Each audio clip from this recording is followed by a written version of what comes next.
Et forcément, les écologistes, nous sommes tout à fait favorables à l'évolution de la loi d'orientation des mobilités, puisqu'elle implique que les entreprises, elle implique les entreprises, pour améliorer la mobilité des personnes qu'elles emploient. Un meilleur accès en transport public, c'est aussi favoriser l'accès à l'emploi. Et aujourd'hui encore, des entreprises situées sur le territoire de Saint-Étienne Métropole peinent à recruter par manque d'accessibilité. Je pense par exemple à des entreprises qui sont situées à Andrézieux ou à la Talaudière sur des zones d'activité pour lesquelles les horaires de travail ne sont pas adaptés au passage des transports en commun. Le fait de ne pas circuler en voiture individuelle, c'est un choix qui est partagé par de plus en plus d'habitantes et d'habitants, et c'est tant mieux. Alors le dérèglement climatique, bien sûr, impose de la responsabilité, plus de responsabilité de la part de toutes et tous. C'est une nécessité aujourd'hui de favoriser les modes de transport moins impactants.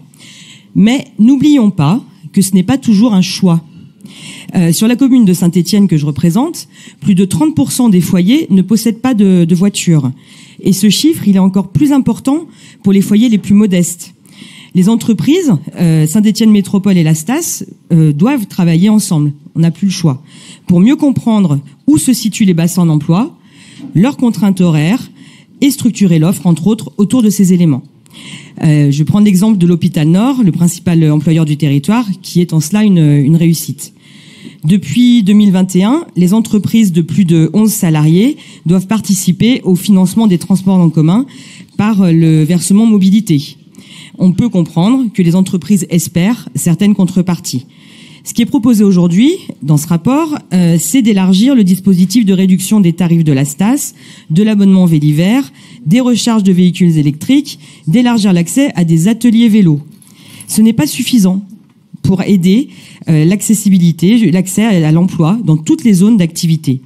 L'acceptabilité du paiement des taxes et autres impôts ne peut être obtenue justement que lorsque les effets sont palpables au quotidien par ceux qui les payent. Je vous remercie.